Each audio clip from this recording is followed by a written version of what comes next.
Okay, good morning to all.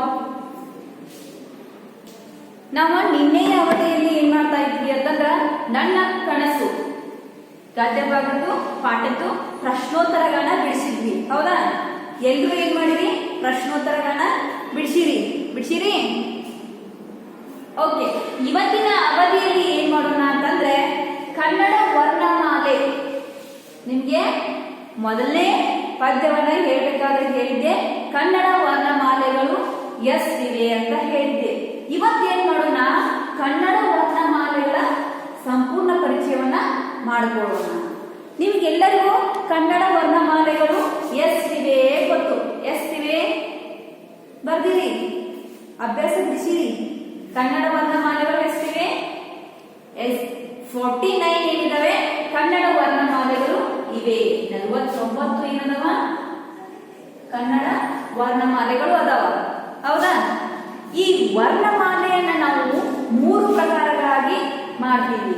Kannada ವರ್ಣಮಾಲೆಯನ್ನ 3 ಪ್ರಕಾರಗಳಾಗಿ ಮಾಡ್ತೀವಿ. ಯಾವ್ಯಾವು ನಿಮಗೆ ಗೊತ್ತಿದೆ? ಯಾವ್ಯಾವು? ಸ್ವರಗಳು, ವ್ಯಂಜನಗಳು, ಇನ್ನೊಂದು ಯೋಗ ವಾಹಕಗಳು ಅಂತ ಹೇಳಿ 3 ವಿಭಾಗಗಳಾಗಿ ಮಾಡ್ತೀವಿ. ಮೊದಲಿಗೆ ಏನ್ ಮಾಡೋಣ? 2 ವಿಭಾಗಗಳನ್ನ ನೋಡೋಣ. ಪ್ರಮುಖವಾಗಿ 2 ಪ್ರಕಾರಗಳು, ಸ್ವರ ಮತ್ತು ವ್ಯಂಜನ. ಸ್ವರದಲ್ಲಿ ಮತ್ತೆ ಒಂದು ಪ್ರಕಾರ ಮಾಡ್ತೀವಿ, ಅದೇ ಯಾವ್ದಂದ್ರ ಯೋಗ ವಾಹಕಗಳು. ಸ್ವರಗಳು ವರ್ಣಮಾಲೆಯಲ್ಲಿ 2 ಪ್ರಕಾರಗಳು, ಸ್ವರಗಳು, ವ್ಯಂಜನಗಳು. ಸ್ವರಗಳು ಎಷ್ಟಂದ್ರ 13. ಎಷ್ಟು? 13. ವ್ಯಂಜನಗಳೆಷ್ಟು? ವ್ಯಂಜನಗಳು ಎಷ್ಟು? 34. ಸ್ವರಗಳು 13, ವ್ಯಂಜನಗಳು 34. ಆಗ ವರ್ಣಮಾಲೆಗಳು ಎಷ್ಟಿದಾವು? 49 ಅದಾವ. ಸ್ವರಗಳು ವ್ಯಂಜನಗಳನ್ನ ಕೂಡಿಸಿ ವ್ಯಂಜನಗಳು 49 ಆಗ್ತಾವನ? ಆಗಂಗಿಲ್ಲ. ಇನ್ನೂ 2 ಕಮ್ಮಿ ಬೀಳ್ತಾವ. ಆಗ ಇನ್ನೂ 2 ಯಾವ ಹೆಸರಿನಿಂದ ಕರಿತೀವಿ ಅಂತಂದ್ರೆ ಸ್ವರಗಳನ್ನ ಯೋಗ ವಾಹಗಳು. ಏನು? ಯೋಗ ವಾಹಗಳು. ಇವು ಎಷ್ಟದಾವ ಅಂದ್ರೆ 2 ಅದಾವ. ಎಷ್ಟದಾವು? 2 ಅದಾವ. ಕಾಣಿಸ್ತಾ ಇದೆಯಲ್ಲ ಎಲ್ಲರಿಗೂ? ಕಾಣಿಸ್ತಾ ಇದೆಯಾ? ಓಕೆ, ಸ್ವರದಲ್ಲಿ ಇದು ಒಂದು ಪ್ರಕಾರ ಯೋಗ ವಾಹಕಗಳು. ಈ ಉದಾಹರಣೆಗೆ ನಿಮಗೆ ಸ್ವರಗಳಂದ್ರೆ ಯಾವುದು ಗೊತ್ತದವಿಲ್ಲ? ಎಸ್, ನೀವು ಫಸ್ಟ್ ಅಂಡ್ ಎಲ್ಲೆಲ್ಲ ಕಲ್ತಿರ್ತೀರಿ. ಸ್ವರಗಳು ಯಾವ? ಆ, ಈ, ಉ, ರು, ಎ, ಐ, ಓ, ಔ, ಅಹ. ಇವು ಇಲ್ಲ. ಇವು ಸ್ವರಗಳಂದ್ರೆ ಗೊತ್ತದಾವ. ಆದ್ರೆ ಸ್ವರಗಳು ಎಷ್ಟದಾವು? 13 ಅದಾವ. ಇವು ಎಷ್ಟದಾವ ಅಂದ್ರೆ ಈಗ ಬಂದದ್ದು 15 ಅದಾವ. ಎಣಿಸ್ಬೇಕಂದ್ರೆ 15 ಅದಾವ. ಇವ ಎಣಿಸಿ ನೋಡೋಣ. 15 ಅದಾವು.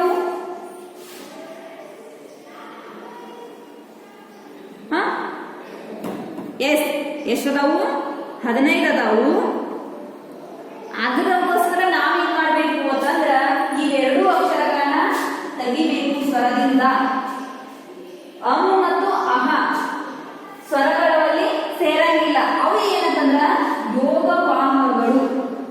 ಅಂ ಮತ್ತು ಅಹ ಏನವು? ಯೋಗ ವಾಹಗಳು. ಎಷ್ಟದಾವು? 2 ಅದಾವ.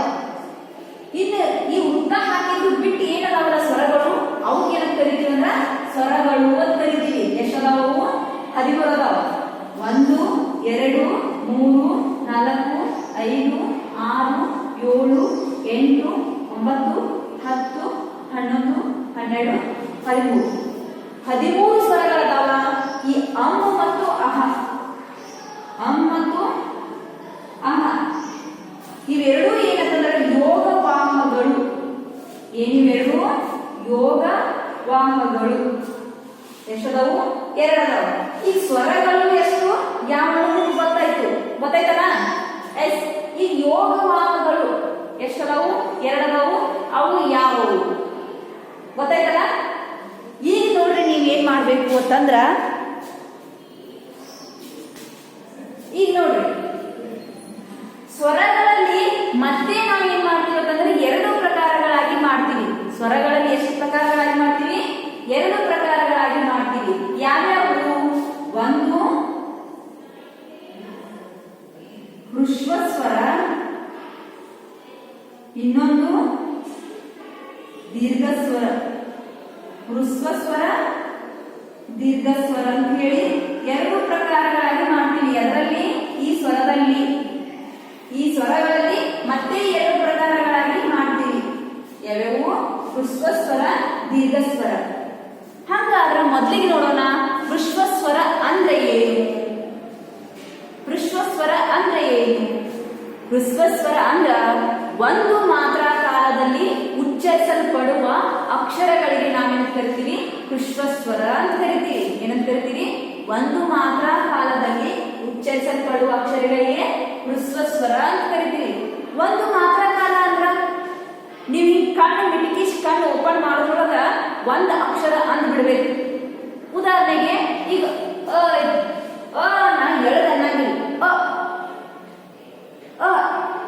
ಅನ್ನಂಗಿಲ್ಲ. ಅನ್ನೋದೇನ ಒಂದು ಮಾತ್ರ ತಕ್ಷಣ ಅಂತ ಉಸಿರಿನಿಂದ ಹೊರ ಹಾಕಬೇಕು. ಎಳದ ಅನ್ನೋಂಗಿಲ್ಲ. ಅದಕ್ಕೋಸ್ಕರ ಹೃಸ್ವ ಸ್ವರಗಳನ್ನ ಯಾವ ರೀತಿ ಓದಬೇಕು? ಹೃಸ್ವ ಸ್ವರಗಳು ಯಾವುವು?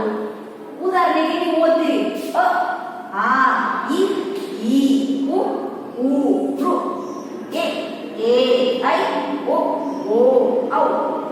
ಹೀಗೆ ಓದ್ತಿರಿಲ್ಲ? ಒಂದ್ ಅಕ್ಷರವನ್ನ ಕಡಿಮೆ ಉಸಿರಿನಿಂದ ಓದ್ತೀರಿ, ಇನ್ನೊಂದು ಅಕ್ಷರವನ್ನ ಹೆಚ್ಚು ಉಸಿರಿನಿಂದ ಓದ್ತೀರಿ. ಕಡಿಮೆ ಉಸಿರಿನಿಂದ ಯಾವನ್ನ ಓದ್ತಿರೋ ಅವು ಹೃಸ್ವ ಸ್ವರ, ಒಂದು ಮಾತ್ರ ಕಾಲದಲ್ಲಿ ಉಚ್ಚರಿಸಲ್ಪಡುವ ಅಕ್ಷರಗಳು. ಗೊತ್ತಾಯ್ತಾ? ಹಾಗಾದ್ರೆ ಹೃಸ್ವ ಸ್ವರಗಳು ಯಾವುವು? ಅವು ಎಷ್ಟು ಅದಾವ? ಇಲ್ಲೇ ಕೌಂಟ್ ಮಾಡೋಣ. ಇದು ಹೃಸ್ವ ಸ್ವರ, ಹೌದಾ? ಹೌದಾ? ಅನ್ನೋದು ಹೃಸ್ವ ಸ್ವರ ಆಗ್ತದೆ. ಆಗತ್ತ. ಯಾಕಂದ್ರೆ ನೀವ ಓದ್ರಿ ಒಂದ್ಸಲ ನೋಡ್ರಿ. ಹೌದಾ? ಅನ್ನೋದೇನ ಹೃಸ್ವ ಸ್ವರ. ಅದೇ ರೀತಿ ಒಂದಾಯ್ತು. ಇನ್ನ ಆ ಹೃಸ್ವ ಸ್ವರ ಆಗಕ್ ಸಾಧ್ಯನಾ? ಸಾಧ್ಯ ಇಲ್ಲ. ಯಾಕೆ? ಹೆಚ್ಚು ಉಸಿರನ್ನ ತಗೋತೀರಿ, ಅದಾಗಲ್ಲ. ಇದು ಇದು ಆಗತ್ತ? ಅದು ಒಂದ ಹೃಸ್ವ ಸ್ವರ ಇ. ಅದೇ ರೀತಿ ಇದಾಗತ್ತ? ಆಗಲ್ಲ. ಓಕೆ. ಇನ್ನ ಅದ ಈ ಹೂ ಆಗತ್ತ. ಯಾವುದು? ಹೂ. ಓಕೆ. ಇನ್ನ ಈ ಹೂ ಆಗಲ್ಲ. ಯಾಕೆ? ಅದನ್ನ ಹೆಚ್ಚು ಉಸಿರಿನಿಂದ ಹೊರ ಹಾಕ್ತೀವಿ. ಅದೇ ರೀತಿ ರು ಆಗತ್ತ? ಆಗತ್ತ. ರು ಅಷ್ಟಂತೀವಿ, ರು ಅನ್ನಂಗಿಲ್ಲ. ರು. ನೆಕ್ಸ್ಟ್ ಎ ಅಂತೀವ? ಇಲ್ಲ. ಎ ಇದು ಒಂದು ಹೃಸ್ವ ಸ್ವರ, ಹೌದಾ? ಈ ನೆಕ್ಸ್ಟ್ ಇದು ಹೃಸ್ವ ಸ್ವರ. ಈ ನೆಕ್ಸ್ಟ್ ಎ ಇದಾಗಲ್ಲ. ಐ ಆಗತ್ತಾ? ಐ ಹೃಸ್ವ ಸ್ವರ ಆಗತ್ತಾ? ಐ ಆಗಲ್ಲ. ಅದೇ ರೀತಿ ಓ ಆಗತ್ತಾ? ಓ ಆಗತ್ತ. ಔ. ಇವೆರಡು ಏನ ಹೆಚ್ಚು ಉಸಿರಿನಿಂದ ಉಚ್ಚಾರ ಮಾಡ್ತೀವಿ, ಇವೆರಡು ಆಗೋದಿಲ್ಲ. ಹಂಗಾದ್ರೆ ಒಟ್ಟು ಹೃಸ್ವ ಸ್ವರಗಳೆಷ್ಟು?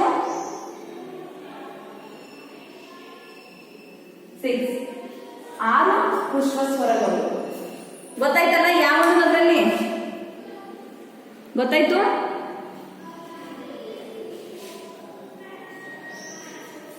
ಓಕೆ. ಈ ನೆಕ್ಸ್ಟ್ ದೀರ್ಘ ಸ್ವರಗಳು. ದೀರ್ಘ ಸ್ವರಗಳು ಯಾವತ್ತಂದ್ರ ಈ ಎರಡನೇ ಲೈನ್ ಅಲ್ಲಿ ಏನ್ ಹೇಳ್ತಿರಲ್ಲ, ಆ, ಈ, ಉ, ಎ, ಐ, ಓ, ಔ. ಹೆಚ್ಚು ಉಸಿರಿನಿಂದ ಉಚ್ಚರಿಸಲು ಬರ್ತಿರಲ್ಲ, ಅವಕ್ಕೆ ಏನಂತ ಕರಿತೀವಿ ಅಂತಂದ್ರ ದೀರ್ಘ ಸ್ವರಗಳಂತ ಹೇಳಿ ಕರಿತೀವಿ. ಗೊತ್ತಾಯ್ತಾ? ಹೃಸ್ವ ಸ್ವರ ಯಾವುವು? ದೀರ್ಘ ಸ್ವರ ಯಾವುವು? ಓಕೆ. ಈ ನೆಕ್ಸ್ಟ್ ಏನ್ ಮಾಡೋಣ? ವ್ಯಂಜನಗಳಿಗೆ ಬರೋಣ. ಈಗ ನೀವು ಸ್ವರಗಳಲ್ಲಿ ಹೃಸ್ವ ಮತ್ತು ದೀರ್ಘ ಸ್ವರಗಳು ಗೊತ್ತಾಯ್ತು. ಓಕೆ, ಈ ನೆಕ್ಸ್ಟ್ ವ್ಯಂಜನಗಳು. ವ್ಯಂಜನಗಳನ್ನ ಯಾವ ರೀತಿ ಡಿವೈಡ್ ಮಾಡ್ತೀವಿ? ವ್ಯಂಜನಗಳನ್ನ ಯಾವ ರೀತಿ ಡಿವೈಡ್ ಮಾಡ್ತೀವಿ ನೋಡ್ರಿ, ಬರೀತೀನಿ. ವ್ಯಂಜನಗಳನ್ನ ಬರೀತೀನಿ.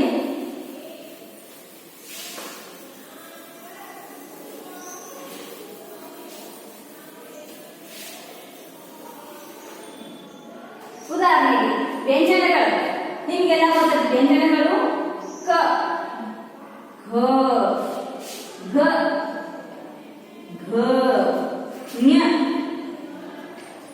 ಚ, ಛ, ಝ, ಝ, ಞ, ಠ, ಠ, ಢ, ಢ, ಣ, ತ, ಥ, ಧ, ಧ, ನ, ಪ, ಫ, ಭ, ಭ, ಮ, ಯ, ರ, ಲ, ವ, ಶ, ಶ, ಸ, ಹ, ಳ. ಇವು ವ್ಯಂಜನಗಳು ಹೌದಾ? ಒಟ್ಟು ವ್ಯಂಜನಗಳು ಎಷ್ಟದಾವು? 34 ಅದಾವ. ಇವು ಅಕ್ಷರಗಳು 34 ಅದಾವ. ಇಲ್ಲಿ ನೋಡ್ರಿ 34 ಇದಾವ. ನಿಮ್ ವಿಡಿಯೋಸ್ ಆನ್ ಇರಬೇಕು. ಓಕೆ, ಇಲ್ಲಿ ನಾ ಏನ್ ಮಾಡೀನಿ? ವ್ಯಂಜನಗಳನ್ನ ಬರ್ತೀನಿ. 34 ವ್ಯಂಜನಗಳನ್ನ ಬರ್ತೀನಿ. ಇವು ಎಷ್ಟದಾವು? 34. ಇವುಗಳನ್ನ ಏನ್ ಮಾಡಿ ಕರೀತಾವ? ಇವಾಗ ಡಿವೈಡ್ ಮಾಡ್ತಾರ. ಈ ವ್ಯಂಜನಗಳಲ್ಲಿ ನಾವು ಪ್ರಕಾರಗಳನ್ನ ಕಾಣ್ತೀವಿ. ಎಷ್ಟು ಪ್ರಕಾರಗಳನ್ನ ಕಾಣ್ತೀವಿ? ಒಂದನ್ನ ವ್ಯಂಜನಗಳಲ್ಲಿ 3 ಪ್ರಕಾರಗಳನ್ನ ಕಾಣ್ತೀವಿ. ಯಾವ್ಯಾವು? ಒಂದನೇದು ಅಲ್ಪ ಪ್ರಾಣ. ನೋಡ್ರಿ, ಮೊದಲಿಗೆ ಪ್ರಮುಖವಾಗಿ 2 ವಿಧ ಮಾಡ್ತಾರೆ. ಮೂರನ್ನ ಅಧ್ಯಯನ ಮಾಡೋಣ. ಮೊದಲು 2 ಯಾವ್ಯಾವು? ವರ್ಗೀಯ ಮತ್ತು ಅವರ್ಗೀಯ ವ್ಯಂಜನಗಳು. 2 ಪ್ರಮುಖವಾಗಿ 2 ಮಾಡ್ತೀವಿ. ವರ್ಗೀಯ ಮತ್ತು ಅವರ್ಗೀಯ 2 ಪ್ರಮುಖ ವ್ಯಂಜನಗಳಾಗಿ ವಿಭಾಗ ಮಾಡ್ತೀವಿ. ಹಾಗಾದ್ರೆ ಇದರಲ್ಲಿ ವರ್ಗೀಯ ವ್ಯಂಜನಗಳು ಯಾವ? ವರ್ಗೀಯ ವ್ಯಂಜನಗಳು ಯಾವಂತಂದ್ರ ಕ ದಿಂದ ಮ ವರೆಗೂ, ಕ ದಿಂದ ಮ ವರೆಗೂ ನಾವೇನು ಕರಿತೀವಿ ಅಂತಂದ್ರ ವರ್ಗೀಯ ವ್ಯಂಜನಗಳು ಕರಿತೀವಿ. ವರ್ಗೀಯ ವ್ಯಂಜನಗಳು. ಹಾಗಾದ್ರ ಅವರ್ಗೀಯ ವ್ಯಂಜನಗಳು ಯಾವಂತಂದ್ರ ಯ, ರ, ಲ, ವ, ಶ, ಶ, ಸ, ಹ, ಳ. ಇವು ಏನಂತಂದ್ರ ಅವರ್ಗೀಯ ವ್ಯಂಜನಗಳು. ಒಟ್ಟು ಎಷ್ಟದಾವ ಅಂತಂದ್ರ ಇವ 9. ವರ್ಗೀಯ ಎಷ್ಟದಾವು? 25. ಅವರ್ಗೀಯ ಎಷ್ಟದಾವು? 9. ಈ 9 ಎಣಿಸಿ, 25 ಎಣಿಸಿ ನೋಡೋಣ ಸಂಖ್ಯೆ. ವರ್ಗೀಯ ಮತ್ತು ಅವರ್ಗೀಯ ವ್ಯಂಜನಗಳಾಗಿ ವಿಭಾಗ ಮಾಡ್ತೀವಿ. ಅದೇ ರೀತಿ ಇನ್ನ ವರ್ಗೀಯ ವ್ಯಂಜನಗಳು ಇಲ್ಲೇನದಾವ? ವರ್ಗೀಯ ವ್ಯಂಜನಗಳದಾವ. ಇದರಲ್ಲಿ ಮತ್ತೆ ಪ್ರಕಾರಗಳನ್ನ ಮಾಡ್ತೀವಿ. ಏನ್ ಮಾಡ್ತೀವಿ? ಮತ್ತೆ ಪ್ರಕಾರಗಳಾಗಿ ಮಾಡ್ತೀವಿ. ಯಾವ್ಯಾವ ಅಂತಂದ್ರ 3 ಪ್ರಕಾರಗಳಾಗಿ ಮಾಡ್ತೀವಿ. ಎಷ್ಟು? 3 ಪ್ರಕಾರಗಳಾಗಿ ಮಾಡ್ತೀವಿ. ಒಂದು ಅಲ್ಪ ಪ್ರಾಣ, ಇನ್ನೊಂದು ಮಹಾಪ್ರಾಣ, ಇನ್ನೊಂದು ಅನುನಾಸಿಕ. ಅನುನಾಸಿಕ, ಅಲ್ಪ ಪ್ರಾಣ, ಮಹಾಪ್ರಾಣ, ಅನುನಾಸಿಕ ಎದರಲ್ಲಿ ಮಾಡ್ತೀವಿ? ವರ್ಗೀಯ ವ್ಯಂಜನದಲ್ಲಿ ಮಾಡ್ತೀವಿ. ಎಷ್ಟು ಪ್ರಕಾರಗಳನ್ನ? 3 ಪ್ರಕಾರಗಳಾಗಿ ಮಾಡ್ತೀವಿ. ಹಾಗಾದ್ರೆ ಅವು ಯಾವ್ಯಾವ?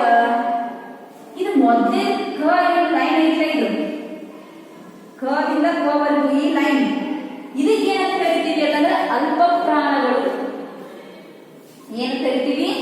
ಅಲ್ಪ ಪ್ರಾಣಗಳು. ಇದು ಏನಿದೆಯಲ್ಲ ಲೈನ್ ಘ ದಿಂದ ಬ ವರೆಗೂ. ಇದು ಫಸ್ಟ್, ಇದು ಸೆಕೆಂಡ್, ಇದು ಥರ್ಡ್, ಇದು ಫೋರ್ತ್. ಇದು ಫಸ್ಟ್ನೇದು, 1ನೇದು, 2ನೇದು, 3ನೇದು, 4ನೇದು, 5ನೇ ಲೈನ್. ಹೌದಾ? 5ನೇ ಲೈನ್. ಇಲ್ಲಿ ಅಲ್ಪ ಪ್ರಾಣಗಳು ಯಾವ್ಯಾವ ಗೊತ್ತಂದ್ರ ಮೊದಲನೇ ಲೈನು, 3ನೇ ಲೈನ್. ಮೊದಲನೇ ಲೈನು, 3ನೇ ಲೈನ್ ಏನ್ಮ? ಅಲ್ಪ ಪ್ರಾಣಗಳು.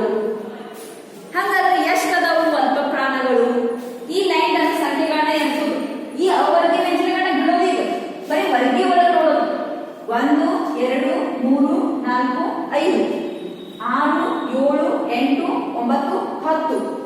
ಫಸ್ಟ್ ಮತ್ತು ಥರ್ಡ್ 1 ಮತ್ತು 3 ಮೂರನೇ ಲೈನ್ ಏನದಾವ ಅವಕ್ಕೆ ಅಂತ ಕರಿತೀವಿ ಅಲ್ಪಪ್ರಾಣಗಳು ಹೇಳಿ ಕರಿತೀವಿ. ಇನ್ನು ಅದೇ ರೀತಿ ಮಹಾಪ್ರಾಣಗಳು ಎಷ್ಟು?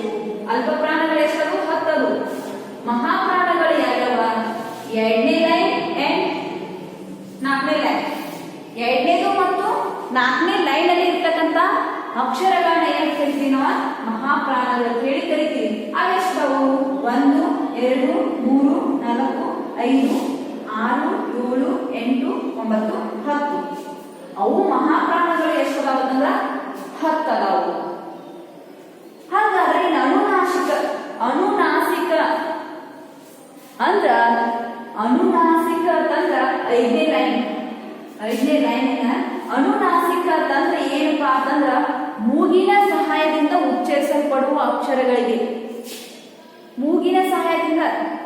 ಉದಾಹರಣೆಗೆ ಅಲ್ಪ ಪ್ರಾಣಗಳಂದ್ರೆ ಏನ? ಕಡಿಮೆ ಉಸಿರಿನಿಂದ ಕ ಅಂದಾಗ ನಮ್ಮ ಉಸಿರ ಕೈ ಬಡಿತಿದೆ ನೋಡ್ರಿ. ಉಸಿರು ಕೈ ಬಡಿಯಂಗಿಲ್ಲ. ಅಲ್ಲ ಮಹಾಪ್ರಾಣವನ್ನ ಖ ಅಂದಾಗ ನಾವು ಉಸಿರೇನಾಗ್ತೈತಿ? ಕೈ ತಾಕ್ತೈತಿ. ಅದಕ್ಕೆ ಇದನ್ನ ಕಡಿಮೆ ಉಸಿರಿಂದ ಉಚ್ಚಾರ ಮಾಡ್ತೀವಿ, ಇದನ್ನ ಹೆಚ್ಚು ಉಸಿರಿಂದ ಉಚ್ಚಾರ ಮಾಡ್ತೀವಿ. ಅಲ್ಪ ಪ್ರಾಣ ಅಂದ್ರ ಕಡಿಮೆ ಉಸಿರಿಂದ ಉಚ್ಚಾರ ಮಾಡೋದು, ಮಹಾಪ್ರಾಣ ಅಂದ್ರ ಹೆಚ್ಚು ಉಸಿರಿಂದ ಉಚ್ಚಾರ ಮಾಡೋದು. ಅದೇ ರೀತಿ ಅನುನಾಸಿಕ ಅಂದ್ರ ಮೂಗಿನ ಸಹಾಯದಿಂದ ಮೂಗಿನಿಂದ ಯಾವುದೋ ಅಕ್ಷರಗಳನ್ನು ಉಚ್ಚಾರ ಮಾಡಕ್ ಬರಂಗಿಲ್ಲ. ಆದ್ರ ಮೂಗಿನ ಸಹಾಯದಿಂದ ಏನ್ ಮಾಡೋದು? ಅಕ್ಷರಗಳನ್ನ ಉಚ್ಚಾರ ಮಾಡೋದು. ಉದಾಹರಣೆಗೆ ಇಲ್ಲಿ ನ್ಯ ಅಂದಾಗ ಉಸಿರಿ ಮೂಗಿನಿಂದ ಹೊರಗೆ ಬರೋದಿಲ್ಲ ನೋಡಿ. ನೀವು ಗಂಟಲಲ್ಲಿ ನ್ಯ ಅಂದಿರ್ತೀರಿ, ಆದ್ರೆ ಉಸಿರಿ ಎಲ್ಲಿಂದ ಬರ್ತೈತಿ? ಮೂಗಿನಿಂದ ಬರ್ತೈತಿ. ಅದಕ್ಕೆ ಏನಂತಾರು? ಅನುನಾಸಿಕ. ನಾಸಿಕ ಅಂದ್ರೆ ಮೂಗು. ಅನುನಾಸಿಕ ಅಕ್ಷರಗಳಂತೆ ಕರಿತೀವಿ. ಅವು ಎಷ್ಟದಾವು? 5ನೇ ಲೈನ್ ಅಲ್ಲಿ ಇರ್ತಕ್ಕಂಥವೆಲ್ಲರೂ ಏನ? ಅನುನಾಸಿಕ. 1 2 3 4 5 5 ಅನುನಾಸಿಕ ಅಕ್ಷರಗಳದಾವ. ಗೊತ್ತಾಯ್ತಾ? ವರ್ಗೀಯದಲ್ಲಿ 3 ಪ್ರಕಾರಗಳನ್ನ ಮಾಡ್ತೀವಿ. ಅಲ್ಪಪ್ರಾಣ, ಮಹಾಪ್ರಾಣ, ಅನುನಾಸಿಕ ಹೇಳಿ 3 ಪ್ರಕಾರಗಳಾಗಿ ಮಾಡ್ತೀವಿ. ಪರ್ಟಿಕ್ಯುಲರ್ ಆಗಿ ಅಂದ್ರ ವರ್ಣಮಾಲೆಯನ್ನ ವ್ಯಂಜನಗಳಾಗಿ ಮಾಡಿದಾಗ ವ್ಯಂಜನವನ್ನ 2 ಪ್ರಮುಖವಾಗಿ ಮಾಡ್ತೀವಿ, ವರ್ಗೀಯ ಮತ್ತು ಅವರ್ಗೀಯ. ನಾವು ಒಂದ್ಸಲ ಪೂರ್ತಿ ಚಾರ್ಟ್ ಹಾಕಿ ತೋರಿಸ್ತೀನಿ ನಿಮ್ಗ ಯಾವ್ಯಾವ ಪ್ರಕಾರಗಳನ್ನ ಯಾವ್ಯಾವ್ದ್ರಲ್ಲಿ ಮಾಡಿವಿ ನೋಡ್ರಿ.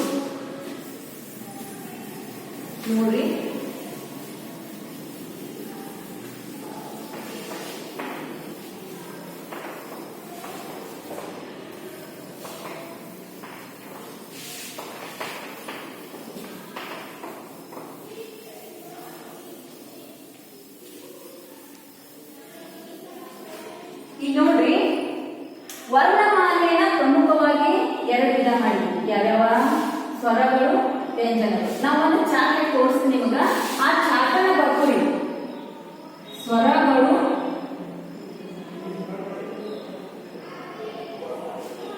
ವರ್ಣಮಾಲೆಯ 3 ಪ್ರಕಾರ: ಯೋಗ,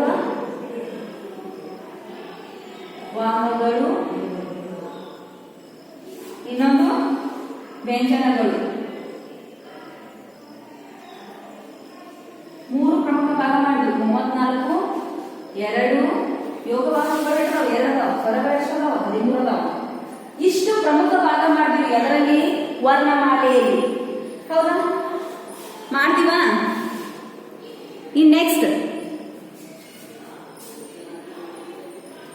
ಇನ್ನ ಸ್ವರದಲ್ಲಿ ಎಷ್ಟು ಪ್ರಕಾರಗಳನ್ನು ಮಾಡ್ತೀವಿ? ಸ್ವರದಲ್ಲಿ 3 ಪ್ರಕಾರಗಳಾಗಿ ಮಾಡ್ತೀವಿ. ಯಾವ್ಯಾವ? ಹೃಸ್ವಸ್ವರ,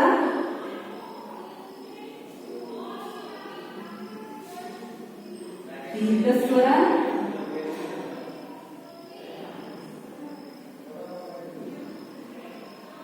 ಪ್ರಮುಖವಾಗಿ 2 ಮಾಡ್ತೀವಿ. ಇನ್ನೊಂದು ಮಾಡ್ತೀವಿ ಯಾವ್ದು? ಪ್ಲುತಸ್ವರ.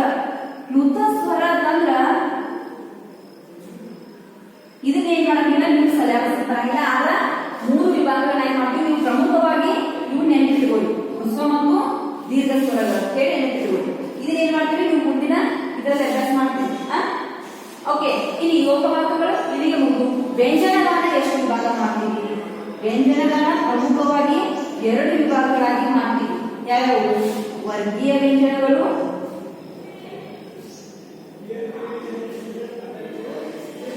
ವರ್ಗೀಯ ವ್ಯಂಜನಗಳು, ನೆಕ್ಸ್ಟ್ ಅವರ್ಗೀಯ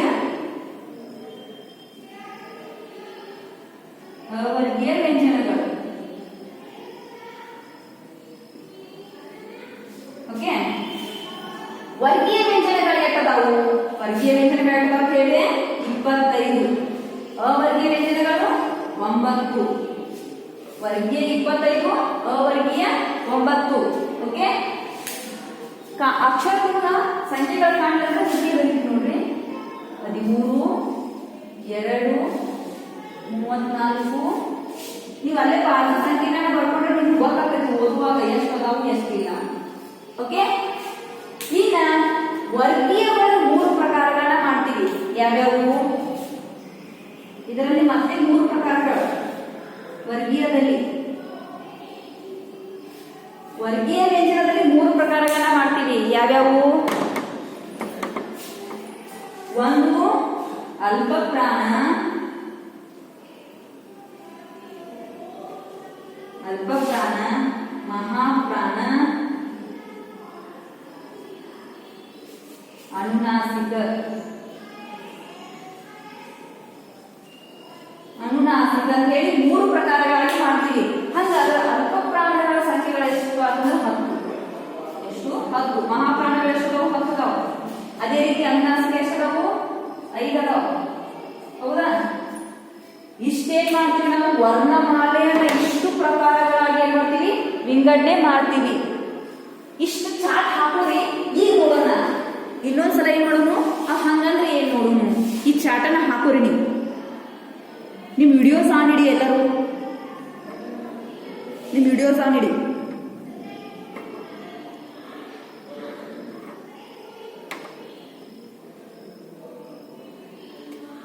ಗೊತ್ತಾಗ್ತಾ ಇದೆಯಲ್ಲ? ಈ ಚಾರ್ಟನ್ನ ಬರ್ಕೋರಿ. ಸೀಸ್ ಪೆನ್ಸಿಲ್ ಹಾಕೋರಿ ನಿಮ್ ಬುಕ್ದಲ್ಲಿ.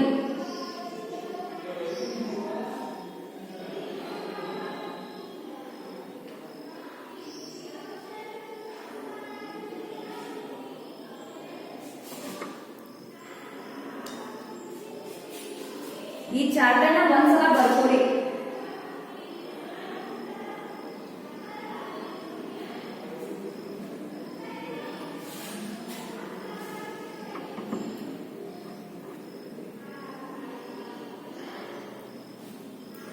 ಓಕೆ, ಈಗ ನೀವು ಗೊತ್ತಾಯ್ತು ವರ್ಣಮಾಲೆಯಲ್ಲಿ 3 ಪ್ರಕಾರಗಳಾಗಿ ಮಾಡ್ತೀವಿ. ಸ್ವರಗಳು, ಯೋಗವಾಕ್ಯಗಳು, ವ್ಯಂಜನಗಳು. ಮತ್ತೆ ಸ್ವರದಲ್ಲಿ 3 ಪ್ರಕಾರಗಳಾಗಿ ಮಾಡ್ತೀವಿ. ಹ್ರಸ್ವಸ್ವರ, ದೀರ್ಘಸ್ವರ, ಪ್ಲುತಸ್ವರ. ಯೋಗವಾಕ್ಯಗಳು ಇಲ್ಲಿ ಮತ್ತೆ ವಿಭಾಗ ಮಾಡಂಗಿಲ್ಲ, ಅವು ಎರಡೇ. ಅದ 2 ಹೆಸರಿನಿಂದ ಕರಿತೀವಿ. ಏನು? ಯೋಗವಾಕ್ಯಗಳು ಅಮ್ ಮತ್ತು ಅಹ. ಹೌದಾ? ಅಮ್ಮನ್ನ ಏನಂತ ಕರಿತೀವಿ ಅಂತಂದ್ರೆ ವಿಸರ್ಗ. ಹೌದಾ? ಅಹಾವನ್ನ ಏನಂತ ಕರಿತೀವಿ ಅಂತಂದ್ರೆ ಅನುಸ್ವರ. ಅನುಸ್ವಾರ ಅಂತ ಹೇಳಿ 2 ಹೆಸರಿಂದ ಕರೀತಾರೆ. ಅನುಸ್ವರ, ಅನುಸ್ವರ ಅಂತ ಹೇಳಿ ಕರೀತಾರೆ.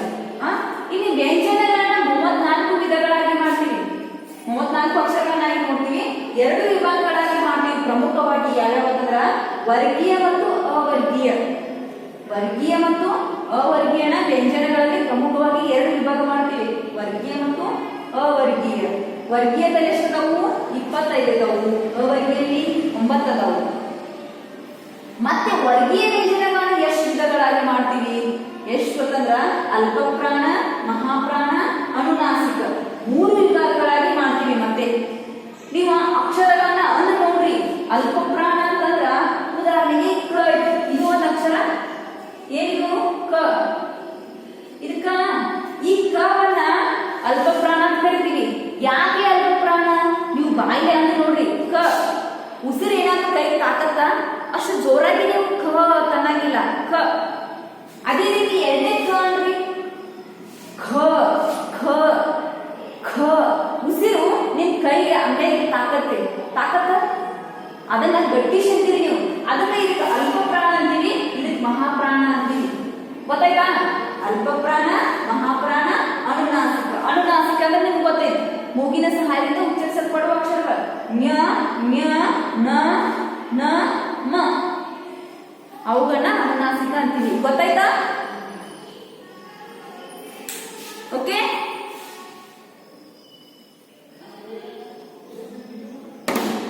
ವರ್ಣಮಾಲೆಯನ್ನ ಎಷ್ಟು ಪ್ರಕಾರಗಳಾಗಿ ಮಾಡ್ತೀವಿ ನಿಮ್ಗೆ ಗೊತ್ತಾಯ್ತು.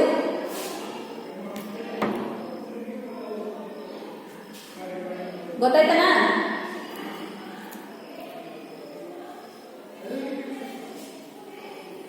ಓಕೆ. ಇವಾಗ ನಿಮಗೆ ಏನಾದ್ರೂ ಈ ಪ್ರಕಾರದಲ್ಲಿ ನಿಮ್ಗೆ ಏನಾದ್ರೂ ಗೊತ್ತಾಗಿದ್ರೆ ಕೇಳಿ. ನಿಮಗೇನಾದ್ರೂ ಗೊತ್ತಾಗಿದ್ರೆ ಕೇಳಿ. ಪೂರ್ವಜ್ ಬರ್ಕೊಂಡ್ರ?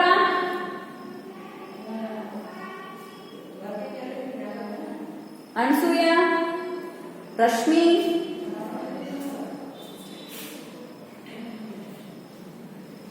ರಶ್ಮಿ ಬರ್ದ? ಮ್ಯೂಟ್ ತೆಗೆದು ಮಾತಾಡು.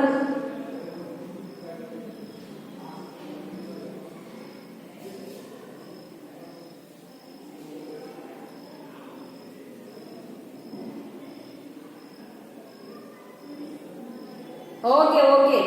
ನೀವು ನಾಳೆ ದಿವಸ ಏನ್ ಮಾಡ್ಬೇಕು ಅಂತಂದ್ರ ಈ ವರ್ಣಮಾಲೆಗಳನ್ನ ಈ ರೀತಿ ಚಾರ್ಟ್ ಹಾಕ್ಬೇಕು. ಈ ರೀತಿ ನೋಡ್ಲಾರ್ದೆ ಚಾರ್ಟ್ ಹಾಕ್ಬೇಕು. ಹಂಗಂದ್ರೆ ಏನಂದ್ರೆ ಹೇಳಕ್ ಬರ್ಬೇಕು. ಓಕೆ. ಮತ್ತೆ ವರ್ಣಮಾಲೆಗಳು ಟೋಟಲ್ ಎಷ್ಟದವು? 49 ಅದಾವು. ಅದೇ ರೀತಿ ಸ್ವರಗಳು 13 ಅದಾವು. ಯೋಗವಾದಗಳು 2 ಇದಾವೆ. ವ್ಯಂಜನಗಳು 34 ಇದಾವೆ. ಮತ್ತೆ ಸ್ವರದಲ್ಲಿ ಇಷ್ಟು ವಿಭಾಗ, ವರ್ಗೀಯ ವ್ಯಂಜನ, ಅವರ್ಗೀಯ ವ್ಯಂಜನ, ಮತ್ತೆ ಅದರಲ್ಲಿ ವಿಭಾಗ. ಈ ಎಲ್ಲ ವಿಭಾಗಗಳು ನಿಮಗ್ ಗೊತ್ತಿರಬೇಕು. ಆ ಸಂಖ್ಯೆಗಳು ಕೂಡ ಏನಿರಬೇಕು? ಗೊತ್ತಿರಬೇಕು. ಸರಿನಾ? ನಾಳೆ ದಿನಕ್ಕೆ ನಿಮ್ಗೆ ಪ್ರಶ್ನೆ ಮಾಡ್ತೀನಿ. ಓಕೆ. ನಾಳೆ ದಿನ ವರ್ಣಮಾಲೆಗಳನ್ನ ಬರದ್ ತೆಗಿರಿ. ಬರದ್ ತೆಗೆದು ಏನ್ ಮಾಡ್ರಿ? ಈ ರೀತಿ ಚಾರ್ಟ್ ಹಾಕ್ರಿ. ಓಕೆ. ನಾಳೆ ದಿನ ಮಾಡ್ತೀರಾ? ಓಕೆ. ನಿಮಗೆ ನಾಳೆ ದಿನದ ಹೋಮ್ವರ್ಕ್ ಏನಂದ್ರೆ ವರ್ಣಮಾಲೆಗಳನ್ನ ಬರಿಬೇಕು, ಈ ಚಾರ್ಟನ್ನ ಹಾಕಬೇಕು. ಓಕೆ.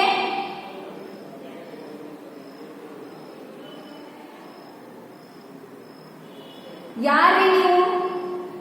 ರಶ್ಮಿ, ನೇಮ್ ಹೇಳಿ. ಓಕೆ. ವೇಟ್. ರೆಕಾರ್ಡ್ ಇರುತ್ತಾ? ರೆಕಾರ್ಡ್ ಅನ್ನ ಇನ್ನೊಂದ್ಸಲ ನೋಡು. Okay okay.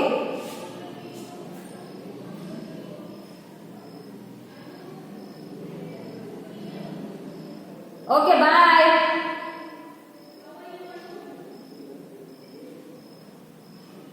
ಬಾಯ್ ಬಾಯ್.